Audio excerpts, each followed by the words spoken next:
the physical phenomena do not exist apart from your mind. Your very mind playing two roles, double role. Yeah? So they're going to realize.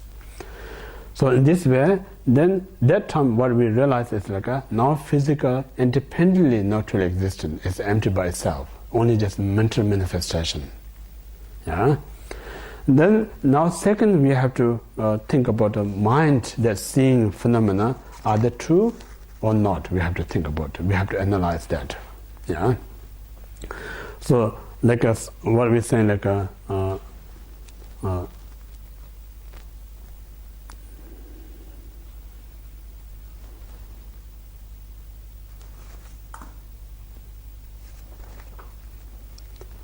so then meditate what we call what we see in the form is not absolute exist, it's not apart from one's mind. That we're going to realize.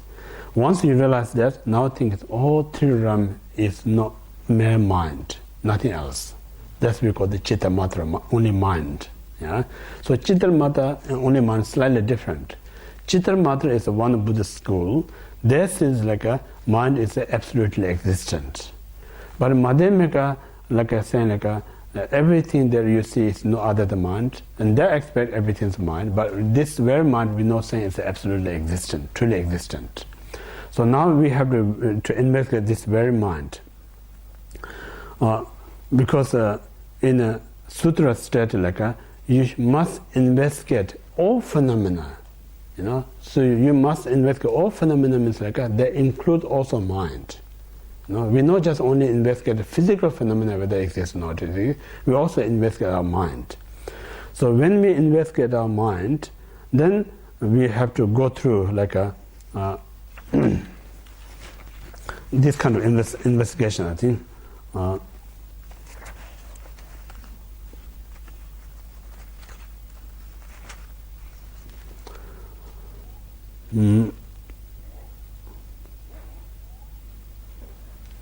In absolute state, the mind also not truly existent.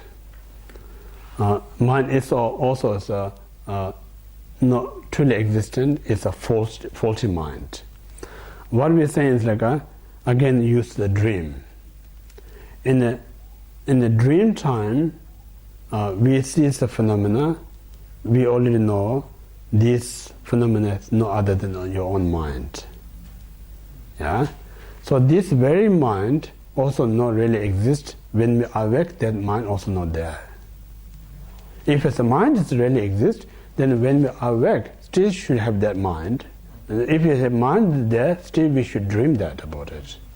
But when we awake, both mind and object that see, none of them there. So similarly, our delusion dream state, the both we see as the mind. But when you are waking, mind also not going to be there. So this is the way to discover the nature of the mind is not there. So when you realize the mind is not there, then who going to grasp it? Yeah? To grasp it, you need to be two things. You need to be object, you need to be subject. If you don't have an object there, just having mind alone, nothing to grasp it. If your mind's not there, then which one going to be grasping? And then subject and object is also we call the interdependence. How we call the subject and object? If there's no subject, there's not going to be object. How are you going to say object if there's no subject? When there's no object, there's not going to be subject, because how are you going to say it's a subject? No? So in this way, like if you're really carefully examining, you're not going to find the object, neither going to be subject. That's the absolute reality. That's not created by Buddha. That's how reality, how things exist. So in this reason, the teaching said like the absolute truth is like whether Buddha came or not come, always in that way. So Buddha was the only person who discovered this absolute truth. Then this kind of explaining things. But Buddha is no creator of this absolute truth. If it's something created, then it cannot be absolute truth. No? So in this way, we need to really to understand what the absolute truth means. Like no one created how things exist. So it means like the moment we see moon reflection of water, that very moment its own nature is not existent that way. So it means like you seeing the conventional point of view, there's a moon in the water, but you're not seeing absolute point of view of the moon. So the moment you're seeing the reflection, that very moment absolute is not there. So in this way, then you say like absolute, there's no kind of find the moon, then nothing to grasping. So when we talk about absolute, it's like something was existent, then through the analytically, we not destroy it. Because the wisdom is not the destroyer. Wisdom is such a, rather it's kind of discovering. Yeah? So discovering means like when you realize the absolute truth, these phenomena is not just simply disappear in an absolute state. Because we say to disappear means like need to be exist in the first place. If there's nothing exists in the first place, then second, the despair is not going to be there. So for instance, I mentioned a few times like a mirage. When you see in the distance of water, then someone who inexperienced go there and then suddenly there's no water, seems like that water is disappear. People think that's also misconceptual. And then second person who knows about mirage, go there when you don't see mirage, it's not just a disappear, because it never exists in the first place, there's nothing to disappear. That's the reality. So this, therefore, we no need to have a fear to disappear this self. Because if you think the self is existent, then we should have a fear. If you realize emptiness, this is going to be disappear. There's so much of fear. But the self is never been exist. Right at the beginning, in that nature, there's nothing to disappear. But our illusion mind kind of grasping this self. So that's what we call the misconception, non-existence phenomena. We grasp it as existent, then we so much hold on it. This is all our identity about it. So the moment you have this identity that grasping self is not there, it's of course it's going to frighten you. That's the reason we call the emptiness is a secret. Reason because secret means like someone who not trained a little bit preliminary aspect, just telling emptiness more harmful than benefit. So you need to gradually, that's what we talk about, like all the parting from the four attachments, we have to train the first three up to the shamatha, then your mind's called ready to talk about emptiness. Without having this preliminary, suddenly just talk about emptiness, people may think it's a nihilism. They get frightened. Soon they get frightened, they get a wrong view. Due to this wrong view, then it can do lots of damage. That's the reason who is not suitable, this is not describe of this emptiness. So in this way, like Nagarjuna, Chandragita state in the Madhyamaka Avatara, like you need to know who's the suitable person to talk about emptiness. Yeah? When he says who's suitable to talk about the emptiness, there are three types of person who's suitable. So first one, he says like someone who heard emptiness or did some kind of study, either past life or beginning of this life, and then have a little bit of understanding of emptiness, and then they're also kind of interest about emptiness, then that person is suitable to talk about emptiness. That's one thing. And then someone who did study and meditate, have a great respect of emptiness in the past life, and due to some condition, you lost that in this life.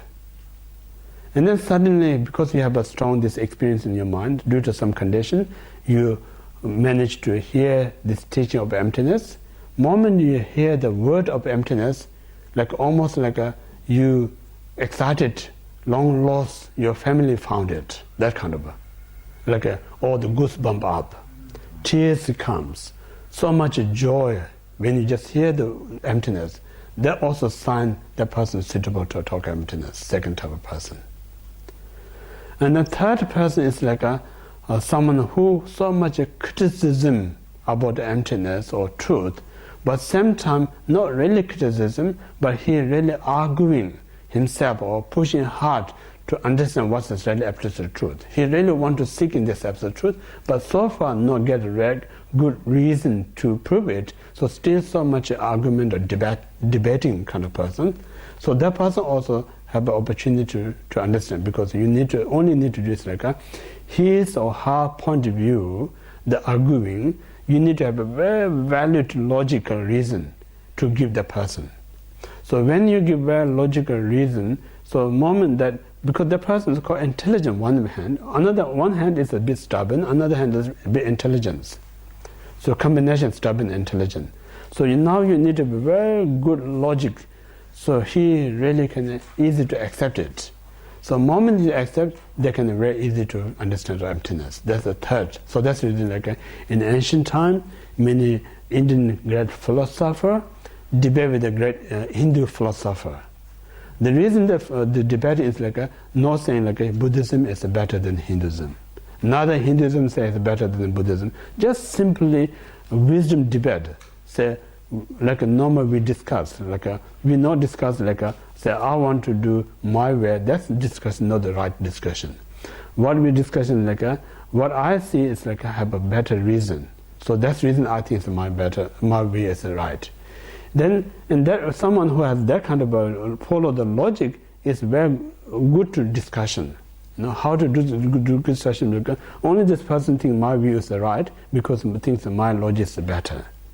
So if you follow the logic, then someone brings logic, that person is not going to refute the logic, think this logic is my logic, instead I give up my view, I accept your view. Yeah, people who don't follow the logic, then it's very hard to change the mind. Yeah, so in this way, Hindu and Buddhism do kind of a debate based on the debate and kind of logic. And then soon this Hindu great philosopher really sees the great reason or logic of what Buddhist philosopher says, and then they accept the Buddhist view. So it means like they're not converting to the Buddhist, but the reality, the Buddhist view is like help them to not stuck, help them to gain liberation. So all ultimate goal is to help others. So similarly, like Buddhism came in the Western world, it's not to aim is like convert Western into the Buddhism. Whole idea is like in the Western world, we so much caught up materialistic, we think the whole life about materialistic.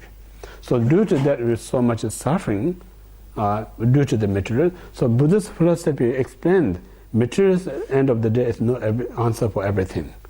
No, most important the mind, saying the logic. Then intelligent Western student comes, oh, this is really valuable philosophy. So in this way, you not just make the join with the Buddhist gang, yeah. Rather you think this is very valuable. It really helps me creating such a kind of a spacious in my mind.